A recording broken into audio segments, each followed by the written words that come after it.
عزیزان گرامی، آگاہی سیرت النبی کورس کے چوتھے سیشن میں الحمدللہ ہم داخل ہیں، جس کا ٹاپک ریاست مدینہ کی داخلہ اور خارجہ پالیسی۔ اس سے پہلے کہ ہم داخلہ اور خارجہ پالیسی پہ بات کریں، مختصر سا خاکہ مدینہ کے حوالے سے وہ اس کو ذہن نشین کیا جائے تو داخلہ اور خارجہ پالیسی سمجھنے میں کچھ آسانی رہے گی۔ نبی اکرم صلی اللہ علیہ وسلم ہجرت کر کے مدینہ الرسول، جس کا پہلا نام یثرب تھا، آپ کی تشریف آوری پر اس کا نام مدینہ الرسول پڑ گیا۔ مدینہ بولتے ہیں شہر کو، اور رسول، رسول کا شہر یعنی رسول اللہ صلی اللہ علیہ وسلم کا شہر۔ تو یہاں پر مختلف قبیلے اور مختلف قومیں آباد تھیں، جن میں مشہور یہود کے مشہور قبائل بنو قینقاع، بنو نذیر، بنو قریظہ، یہ مشہور 3 قبیلے یہود کے، اور مدینہ کے جو باسی، ان میں مشہور 2 قبیلے ہیں، اوس اور خزرج۔ یہود کے 3 قبیلے الگ سے ہیں، اوس اور خزرج کے یعنی جو مدینہ کے باسی ہیں، ان کے 2 قبیلے الگ سے ہیں۔ یہ جو دونوں قبائل ہیں، اوس اور خزرج، یہ دونوں سکے بھائی تھے۔ اوس کی اولاد یہ الگ قبیلہ بنائے بیٹھی ہے، اور خزرج اس کی آل اولاد، اس کا قبیلہ الگ سے ہے۔ دونوں ایک ہی خون ہونے کے باوجود مسلسل باہم دست گریباں ہیں، جنگ و جدال میں مصروف ہیں۔ یہی وجہ تھی ان کی معاشی اور دفاعی جو ان کی قوت ہونی چاہیے تھی، وہ انتہائی کمزور ہو چکی تھی، اور یہود نے اس کا بھرپور فائدہ بھی اٹھایا، اور دونوں کی لڑائی کو بھڑکانے کے لیے اپنا بھرپور کردار بھی ادا کیا۔ وہ دونوں لڑتے رہے اور یہود اپنا کام کرتے رہے۔ انہوں نے ان کی لڑائی کو بھڑکا کر اس کو بھی مال سپلائی کیا، اسلحہ، اور اس کو بھی اسلحہ سپلائی کیا، اور یہ دونوں قبیلے یہود کی چاپلوسی میں اور ان کے قریب ہونے کی کوشش میں رہتے۔ لیکن ایک طرف ان دونوں کی حالت ایسی تھی، دوسری طرف یہود، وہ ان میں اللہ تعالیٰ نے شروع سے ہی شاید ایک مادہ رکھا ہے کہ وہ پیسہ کمانے میں ماہر ہیں۔ جتنا پیسہ کمانے میں ماہر ہیں، اتنی جنگ کروانے میں بھی ماہر ہیں۔ وہ دونوں کام اپنے کر رہے تھے، اور یہ اوس اور خزرج بالکل دبے بیٹھے تھے۔ لیکن یہ پکی بات ہے کہ انسان کب تک، اوس اور خزرج یہ بھی لڑ کے تھک چکے تھے۔ دوسری طرف یہود قبائل، وہ اپنا کام برابر جاری رکھے ہوئے تھے، لیکن یہ دونوں قبائل جو تھے، یہ آپس میں لڑ کے مکمل طور پر تھک چکے تھے، اور اب ان کی حالت یہ تھی کہ ان کا خیال تھا کہ ہم اب مل بیٹھیں اور ایک مشترکہ طور پر لاہ عمل اختیار کر لیں، طے کر لیں۔ انہوں نے یہ طے کیا، دونوں قبائل نے، کہ ہم اپنا ایک بادشاہ بنا لیتے ہیں مشترکہ طور پر، جو وہ فیصلہ کرے گا ہمارا بھی وہی فیصلہ ہے۔ اور وہ بادشاہ بنانے کا فیصلہ کیا، تو وہ بادشاہ بنانے کا جو فیصلہ تھا، وہ عبداللہ بن ابی، اس کے نام یہ فیصلہ تھا کہ اس کو ہم اپنا بادشاہ بنا لیں گے۔ یہ ساری صورتحال تھی جب آپ صلی اللہ علیہ وسلم مدینہ تشریف لائے۔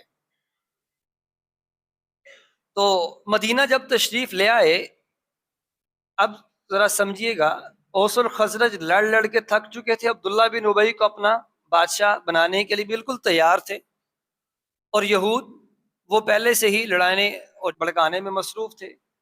لیکن یہود اس کے ساتھ ساتھ انتظار میں تھے کہ ہمارے خاندان میں ایک نبی آنے والے ہیں، جتنے بھی عرب کچھ نہ کچھ ہمارے سامنے سر اٹھاتے ہیں، ان کو نیست و نبود کر کے پوری دنیا میں اپنا راج قائم کریں گے۔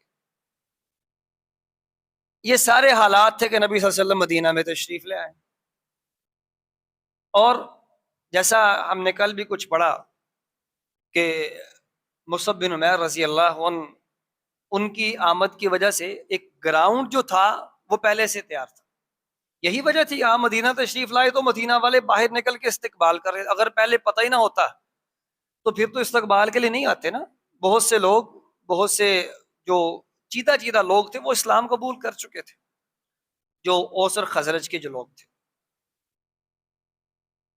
جب آپ صلی اللہ علیہ وسلم مدینہ تشریف لائے تو سب سے پہلے جن کی امیدوں پر پانی پھرا وہ تھے یہود. انہوں نے سوچا تھا کہ ہمارے خاندان سے آئیں گے تو ہم ان کے ساتھ ملیں گے، لیکن جب نبی صلی اللہ علیہ وسلم بنو اسماعیل میں سے آئے تو انہوں نے ساتھ دینے کے بجائے، جیسا ہم نے پہلے بھی پڑھا عبداللہ بن سلام رضی اللہ عنہ، ان کے قبول اسلام کے واقعے سے یہود نے پہچان لیا تھا. اپنی کتابوں کی روشنی میں آپ صلی اللہ علیہ وسلم کو بالکل پہچان لیا تھا. جیسے عبداللہ بن سلام رضی اللہ عنہ فرماتے ہیں کہ دیگر بچوں میں اپنے بچوں کو پہچاننا کو مشکل ہے، ایسے رسول اللہ صلی اللہ علیہ وسلم کو دیگر لوگوں میں پہچاننا ذرا بھی مشکل نہیں تھا. اس لیے میں نے دیکھتے ہی پہچان لیا کہ یہ چہرہ کسی جھوٹے شخص کا ہو ہی نہیں سکتا. تو عزیزان گرامی، ایک طرف یہود مکمل طور پر مخالفت میں تھے، دوسری طرف جو مخالفت میں تھے وہ عبداللہ بن ابی، جس کو بادشاہ بھی بنایا جانا ہی والا تھا، اس کی امیدوں پر بھی پانی پھرا. اب وہ بھی اس سیٹ سے اس کو بھی دستبردار کر دیا گیا. جاتے ہی آپ کو جو سب سے پہلا جو چیلنج تھا وہ یہود بھی تھے اور منافقین بھی تھے. لیکن آپ صلی اللہ علیہ وسلم جیسے ہی مدینہ پہنچتے ہیں تو آپ صلی اللہ علیہ وسلم نے پہلے داخلی امور پر توجہ دی. داخلی امور میں جو جس کو ہم انفرادی بھی کہہ سکتے ہیں، اور داخلی امور میں اور خارجی امور دونوں میں انفرادی اور اجتماعی دونوں امور شامل ہیں.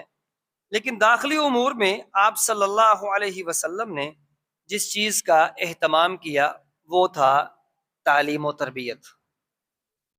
کیونکہ جب تک افراد سازی نہیں ہو سکے گی کام چل ہی نہیں سکتا.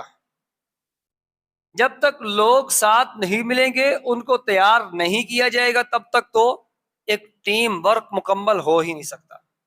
اس لیے آپ صلی اللہ علیہ وسلم نے سب سے پہلے، آپ جانتے ہیں کہ آپ صلی اللہ علیہ وسلم کی جب اونٹنی مدینہ پہنچی تو وہ چل رہی تھی، ہر بندہ اس کی لگام پکڑ رہا تھا، لیکن آپ نے فرمایا اس کو چھوڑ دو، یہ جہاں رکے گی اپنی مرضی سے رکے گی، اللہ کی طرف سے یہ متعین ہے، جہاں اس نے رکنا ہے وہیں رکے گی.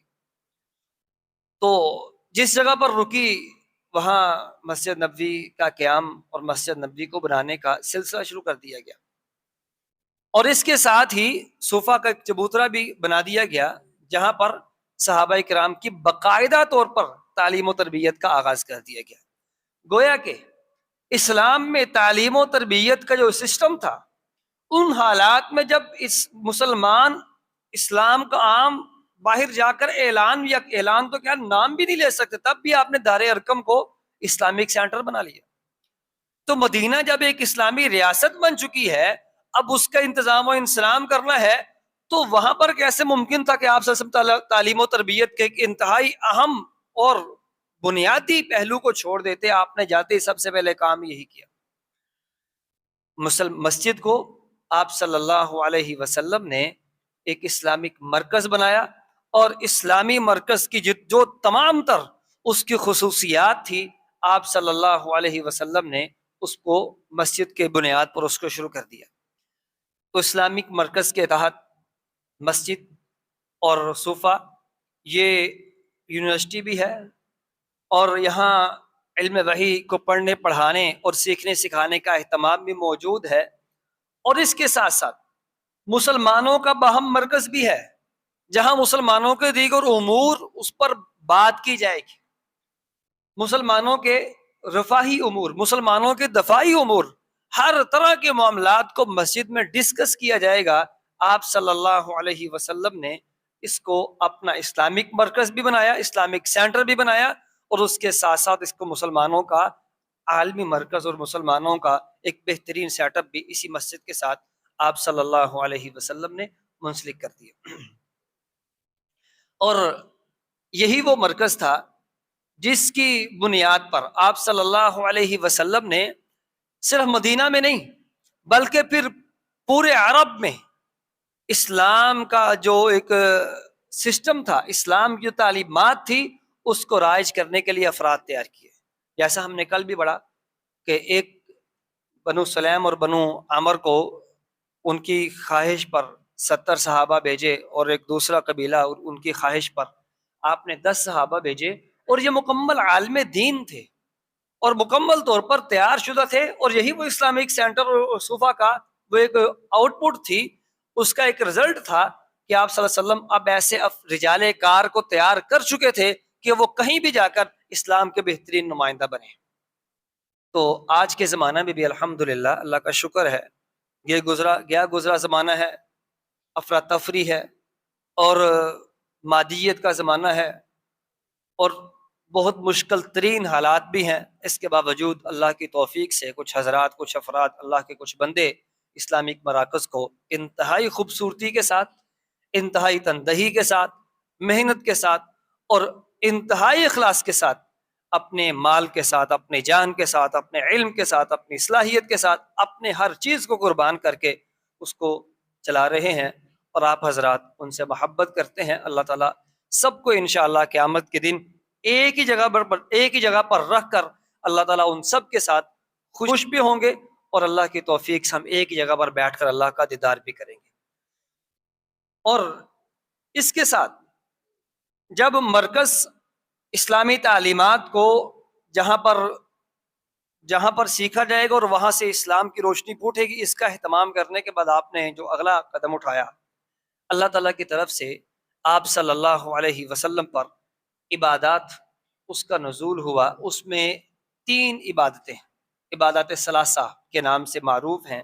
وہ کیا ہے؟ نماز، روزہ اور زکوٰۃ. کیونکہ شہادتین، کلمہ تو پہلے پڑھ لی، اسلام کے 5 بنیادی رکن میں پہلا رکن وہ تو شہادتین، اللہ پر ایمان لے آئے، وہ تو مکمل ہو گیا، رسول اللہ پر ایمان مکمل ہے. اس کے بعد بنیادی 3 عبادتیں، 3 رکن، کون کون سے؟ نماز، روزہ اور زکوٰۃ. یہ 3 عبادات اللہ نے مسلمانوں کو دیں اس لیے کہ مسلمان جہاں پر وہ تعلیم اور تعلم میں مصروف عمل ہے، اس کے ساتھ ساتھ وہ اپنی عبادات کے ساتھ اپنے تزکیے کو اور اس کے ساتھ ساتھ تقوی کو اور غلبہ اسلام کی یہ جو دعوت ہے اس کی تکمیل کر سکیں.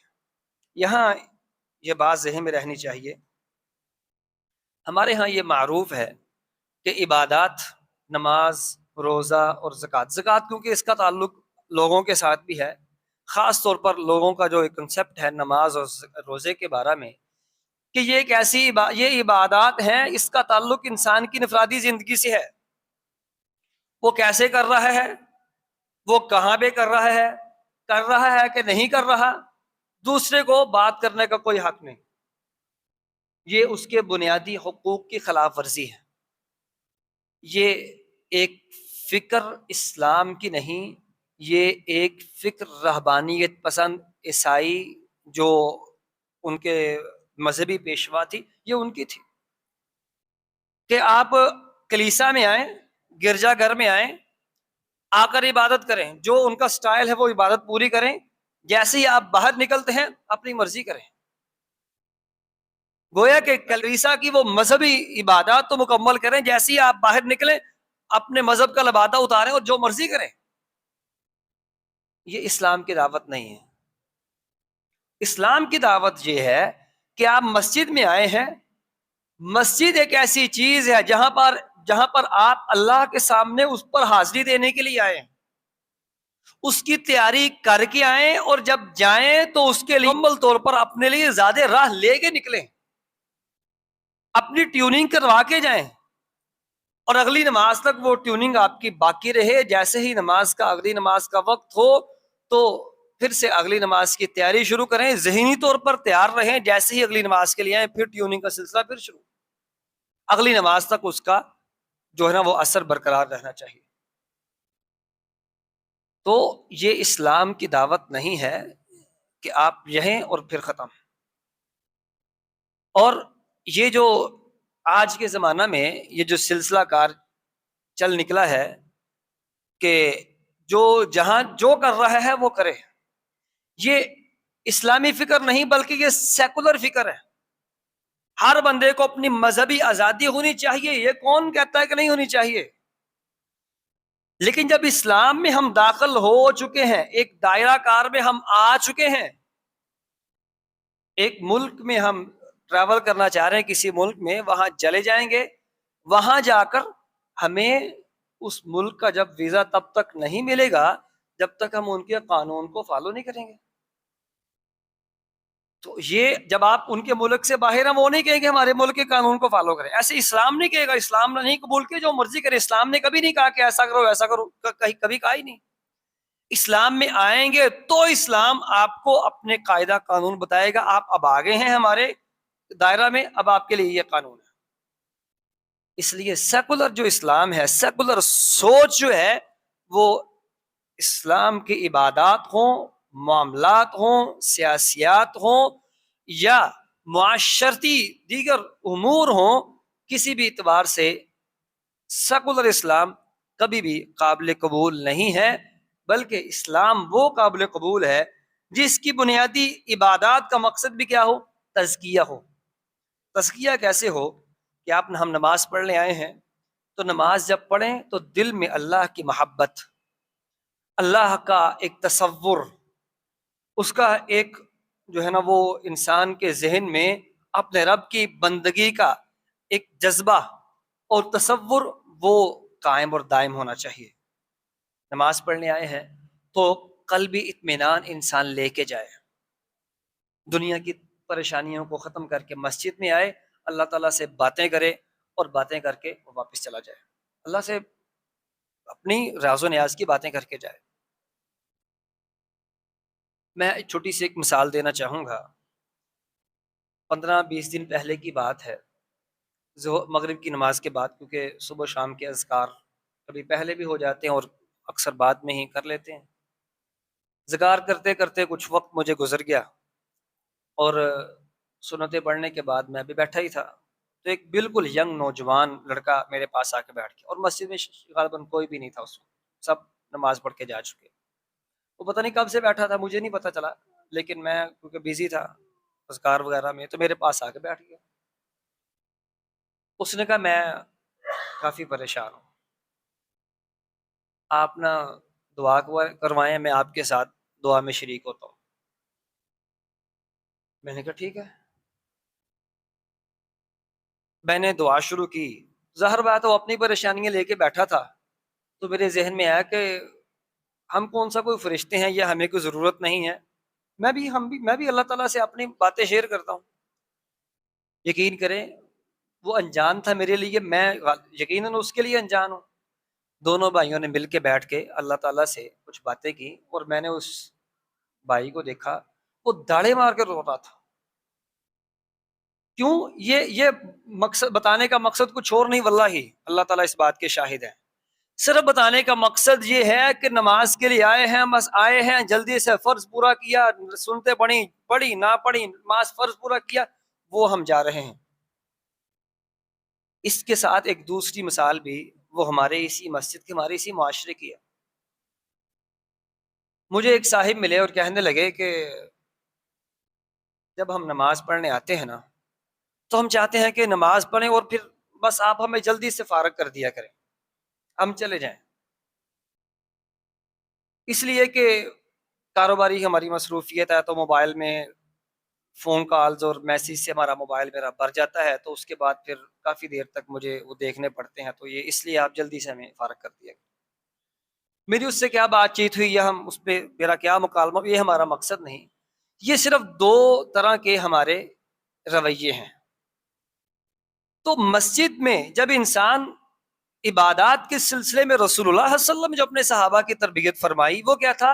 تزکیہ۔ دیکھیں جس زمانہ میں ہم رہ رہے ہیں ہم اس لیول پہ نہیں جا سکتے، یہ فتنوں کا زمانہ ہے، کوتاہیاں سرزد ہوں گی، لیکن انسان میں کچھ احساس تو ہونا، مقصود احساس ہے، فرشتے بننا مقصود نہیں ہے، فرشتہ کوئی نہیں بن سکتا، نہ اس زمانے میں تھا، ہم تو بالکل ہی پتہ نہیں کہاں کھوئے ہوئے ہیں۔ مقصد صرف یہ کہ احساس پیدا ہو، وہ احساس جو عبادات کے ذریعے اللہ نے رسول اللہ صلی اللہ علیہ وسلم نے صحابہ میں پیدا کیا تھا۔ اور پھر دوسرا مقصد ہے تقویٰ۔ تقویٰ کا معنی یہ ہوتا ہے کہ انسان معاشرے میں جب چلتا ہے تو اس کو یہ احساس ہو کہ میں اللہ کے زیر نظر چل رہا ہوں۔ یقین کریں وہ اس بندے میں معاشرتی طور پر ہمدردی نہیں آئے گی، وہ کسی کو تکلیف دے گا۔ اپنی عبادات کو مکمل کرنے کے بعد جب وہ معاشرے میں کبھی کسی کو پریشان کرے گا، یہی وہ جذبہ تھا جو رسول اللہ صلی اللہ علیہ وسلم نے انفرادی طور پر صحابہ کرام میں شامل کیا، جو اجتماعی طور پر کارآمد ہوا۔ اور پھر زکوٰۃ کا سلسلہ، روزے کا سلسلہ جب ہوا تو روزہ رکھ کے یقین کریں انسان کو خود دل چاہتا ہے کہ اب وہ اپنا وقت ضائع نہ کرے، یار میں نے روزہ رکھا ہوا ہے۔ روزہ رکھ کے انسان چاہتا ہے یار وہ جھوٹ نہ بولے، اس نے روزہ رکھا ہے۔ جھگڑا کو کرے بھی تو انسان مسلمان جو روزے دار ہے وہ کوشش کرتا ہے جھگڑا نہ کرے، کوشش کرتا ہے کسی کو دھوکہ نہ ہی دے، میں نے روزہ رکھا ہوا ہے، گالی نہ دے، ایسی اپنی نظر کی حفاظت کرے، اپنے دیگر امور کی حفاظت کرے۔ گویا کہ انفرادی بھی اجتماعی بھی یہ عبادات تھی جس نے مسلمانوں کو اس زمانے میں آپ صلی اللہ علیہ وسلم نے ان کی کیسی تربیت فرمائی عبادت کے ذریعے سے۔ زکوٰۃ اس بارے میں پہلے بھی ہم کیونکہ بہت دفعہ بات کر چکے، معاشرتی طور پر آپ نے جو توازن قائم کیا زکوٰۃ کے حوالے سے، پوری دنیا کا نظام لے لیجئے، وہ یہ امریکہ کا سرمایہ دارانہ نظام ہو، روسی سسٹم ہو، سارے کے سارے پوری دنیا کے نظام کو لے لیجیے، آج بھی امیر امیر تر ہے اور غریب غریب تر ہے، نظام کوئی دے ہی نہیں سکا۔ کیوں؟ اسلام کا نظام تھا، اس کے مقابلے میں کوئی آ ہی نہیں سکا۔ کتنی پیاری بات، تؤخذ من اغنیائہم وترد الی فقرائہم، جس علاقے کے اغنیاء سے تم لوگ اسی علاقے کے فقراء کو دے دینا۔ لیکن یہ کہ اس کا کام، یہ کام سرکاری معاشرتی مرکز اسلامک سینٹر وہ کرے گا۔ ایک نظام دیا ہے اللہ نے، اس نظام کے ذریعے معاشرتی طور پر کیسی خوبصورتی دی، بہت زیادہ وقت نہیں گزرا، اب عمر بن عبدالعزیز رحمہ اللہ کے زمانہ میں دینے والے تھے، لینے والا تھا ہی کوئی نہیں۔ تو عزیزان گرامی، اس کے ساتھ ہی جو عبادات تھی، یہ جو گراؤنڈ بنا رہے تھے اسلام، ایک مسلمان جو اندر سے اسلام مسلمانوں کو بدل رہا تھا، اس کا مقصد تھا غلبہ اسلام کے لیے مسلمان رجال کار تیار کرنا۔ کیونکہ کل یہی لوگ تھے جو غزوہ بدر میں بغیر تلواروں کے ٹھہرے، پھر کے نہیں ٹھہرے، رکے ہیں نا۔ وہ سبب بھی یہ تھا کہ آپ صلی اللہ علیہ وسلم نے رجال کار کو تیار کیا، صلی اللہ تعالیٰ ہمیں بھی توفیق سے نوازے۔ اور اس کے ساتھ آپ نے جو، کیونکہ مسلمان کچھ مہاجرین تھے کچھ انصار تھے، آپ نے اس سلسلے کو باہم جوڑنے کے لیے، مہاجرین اور انصار کو جوڑنے کے لیے ایک جو سلسلہ کار قائم کیا، ہم جانتے ہیں وہ ہے موقعات مدینہ کے نام سے۔ مسجد کی تعمیر کے بعد آپ نے محبت و مودت، اخوت اور مواخات کا جو وجود بخشا، انس بن مالک رضی اللہ عنہ کے گھر میں موجود ہیں، مسلمانوں کو آپس میں بائی بائی بنا دیا گیا۔ اس کی تفصیل میں نہیں جائیں گے، بس ہم دو تین باتیں اس کی جو اس میں جو بنیادی شقیں شامل تھیں اس پہ ہم بات کریں گے۔ وہ یہ ہے کہ ابتدائی طور پر ایک روایت میں ہے کہ ان کو جائیداد میں بھی حصہ دار بنا دیا گیا، بعد میں ان کو منع کر دیا گیا۔ اور اس کے ساتھ ساتھ انصار نے جس طریقے سے اپنے بھائیوں کے ساتھ چلے ہیں، پوری دنیا میں نہیں ایسی مثال ملتی۔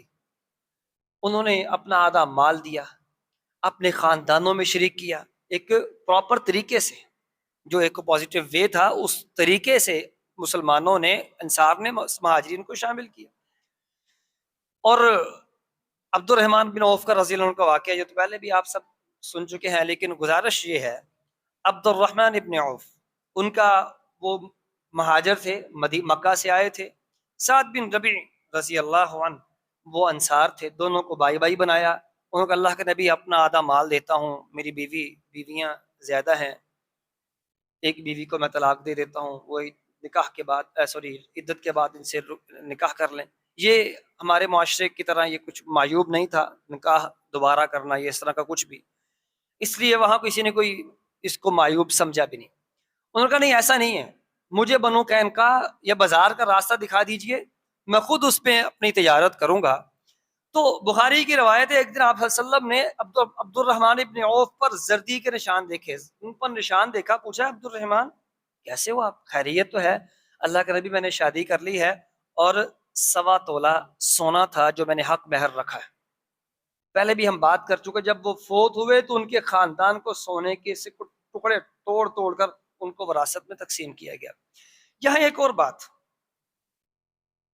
یعنی اگر ساری مواخات مدینہ کا اگر ہم رزلٹ نکالیں تو مطلب یہ بنتا ہے کہ انصار نے اپنے آپ کو پیش کر دیا، مہاجرین نے اپنی ضرورت کے مطابق لے بھی لیا، لیکن کسی نے ناجائز فائدہ نہیں اٹھایا۔ یہ نہیں کہا آپ کوئی دے رہا تو لائیو سارا ہی، کوئی بازو پکڑا، ہاتھ پکڑا رہا، خودی پوری بائیں پھاڑ لو، وہ بیچارہ آگے سے کہا یار تیری مہربانی، تو یہ طریقہ استعمال نہیں کیا۔ ہمارے ہاں یقین کریں، کسی کو کچھ تھوڑا سا ریلیف دیں، کچھ دیں، تو یہی پریشانی رہتی ہے کہ اس کے بعد ہم اس کو پھر کیسے اس کے ساتھ چلیں گے۔ ہمارے ہاں ناجائز فائدہ اٹھانے کا جو رواج ہے، یہ کوئی بھی ہو، اللہ تعالیٰ ہمیں محفوظ فرمائے، ہمیں درست اور بالکل مستقیم راستہ اللہ تعالیٰ دکھائے، تو یہ انہوں نے بالکل طریقہ اختیار نہیں کیا۔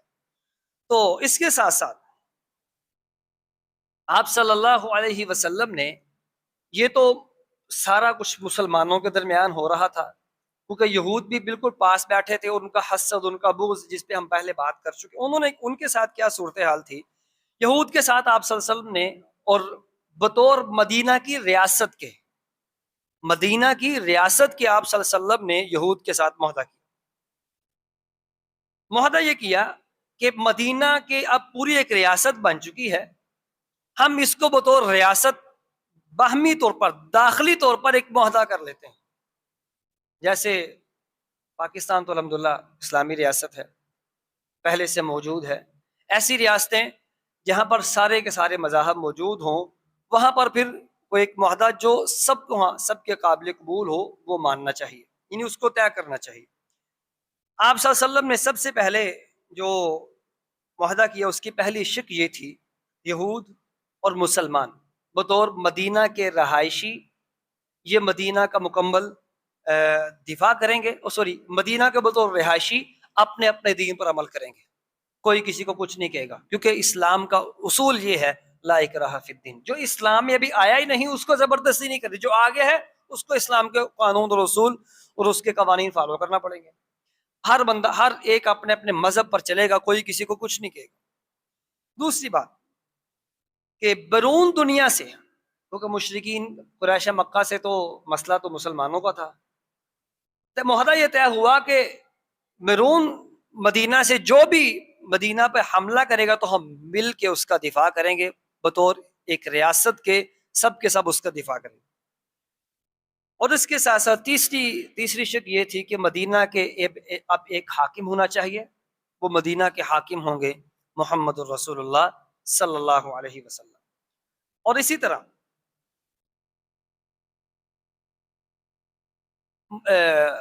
یہود کے ساتھ معاہدہ تو طے ہوا، لیکن کیونکہ یہود اس وقت میں جو ایک نبی کے انتظار میں تھے، ابھی وہ بغیر کسی تیاری کے بیٹھے تھے، ان کو پتہ ہی نہیں تھا کیا ان کے ساتھ کیا ہونے والا ہے، تو ایک اچانک سے جو ان پر اچانک سے سب کچھ ہوا، وہ اپنے آپ کو مکمل طور پر ایک کھڑے نہ کر سکے، اور ان کو یہ معاہدہ طے کرنا پڑا، اور انہوں نے اس معاہدے پر سائن کیا۔ اب مسئلہ رہ گیا، یہود کے ساتھ تو معاہدہ ہو گیا، اور آگے شاید ہماری اس موضوع پہ بات ہو بھی غزوات میں، کہ اس کے بعد یہود کے ساتھ معاہدہ تو ہوا، لیکن بنو قینقاع اور بنو نذیر، یہ دو قبیلے، ان کی شرارتوں کی وجہ سے، ان کے اس معاہدے کی خلاف ورزی کرنے کی وجہ سے ان کو مدینہ سے نکال دیا گیا، اور بنو قریظہ کو غزوہ خندق کے بعد مدینہ سے نکال دیا گیا، کیونکہ انہوں نے اپنے معاہدے کی اس معاہدے کی خلاف ورزی کی تھی۔ اب رہا مسئلہ منافقین کا جو مسئلہ تھا، کیونکہ وہ ظاہر نہیں تھے، ہمیشہ نقصان سب سے زیادہ وہ لوگ پہنچاتے ہیں جس کو ہم اپنی زبان میں آستین کے سام کہتے ہیں۔ یہ میں کوئی اپنی طرف سے لفظ نہیں بول رہا، یہ تو ہمارے ہاں ٹرم یوز کی جاتی ہے، جو کہ آستین کے سام، یہ وہ لوگ ہوتے ہیں جو ظاہری طور پر کہتے ہیں ہاں جی 80 ساڑھے نال ہاں جی، لیکن عدم موجودگی میں وہ کچھ کرتے ہیں جو دشمن بھی نہیں کرتا۔ آپ صلی اللہ علیہ وسلم بات کیا کرتے، عبداللہ بن ابی پاس کھڑا ہو جاتا، کہتا یہ محمد رسول جو کہہ رہے ہیں وہ سچ کہہ رہے ہیں، ان کی بات مانو. اور جو عبداللہ بن ابی نے کیا وہ کسی سے مخفی نہیں ہے. تو مسئلہ رہ گیا ان کا. آپ صلی اللہ علیہ وسلم نے ان کے بارے میں خاموشی اختیار کرنے کا کہا، اور کہا ان کو کچھ نہیں کہیں گے کہیں، کیونکہ یہ ظاہری طور پر مسلم اسلام کا لبادہ اوڑھ چکے تھے، اس لیے کہ لوگ کہیں یہ نہ کہیں کہ محمد الرسول اللہ علیہ وسلم اپنے ہی لوگوں کو وہ مارنا شروع ہو گئی، اپنے لوگوں کے ساتھ سختی شروع کر دی. یعنی گویا کہ یہود کے ساتھ بھی معاہدہ ہوا، مسلمانوں کے معاملات بھی باہم طے کر لیے گئے، اور اس کے ساتھ منافقین کا مسئلہ تھا وہ بھی حل، وہ بھی اس میں صبر و استقامت کے ساتھ آپ صلی اللہ علیہ وسلم نے اس کو ڈیل کرنے کا ایک اندیا دیا. اور اس کے ساتھ ساتھ اب مسئلہ تھا کہ اس انفرادی یا داخلی امور کے ساتھ ساتھ اب اجتماعی امور کو بھی مکمل طور پر حل کیا جائے. اس اجتماعی یعنی جو وہ امور جو خارجی امور تھے، یہ تو سارے انفرادی امور سے تعلق رکھتے تھے، خارجی امور میں آپ صلی اللہ علیہ وسلم نے سب سے پہلے مدینہ کا دفاع مضبوط کیا. داخلی امور میں ایک اور بات بھی جو بیچ میں شامل کرنی چاہیے، وہ ہے قانون کی حکمرانی. جس قوم کے پاس قانون نہیں ہے نا، وہ قوم نہیں، ایک ہجوم ہے. وہ جنگل ہے، جنگل میں کہتا ہے کہ جنگل میں کوئی قانون نہیں ہوتا، وہ جنگل ہو سکتا ہے، اس کے پاس قانون نہیں ہے تو وہ کچھ بھی نہیں. قانون پھر نافذ کیا گیا اور اس کی تنفیذ ایسے کی گئی کہ وہ مشہور روایت ہے، لو ان فاطمہ بنت محمد صلی اللہ علیہ وسلم لسرق.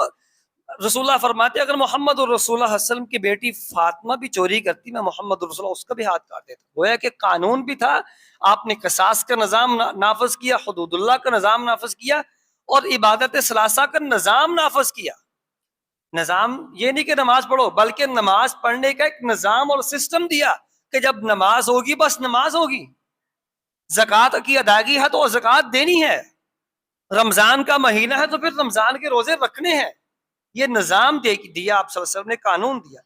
خارجی میں آپ صلی اللہ علیہ وسلم نے مدینے کا جو دفاع مضبوط کیا، اس دفاع میں غزوہ صلح حدیبیہ تک تو آپ کا جو دفاع کا سٹائل یہ رہا کہ آپ صلی اللہ علیہ وسلم مدینہ، جو بھی اس مدینہ کی طرف آیا آپ نے مدینہ کا دفاع کیا.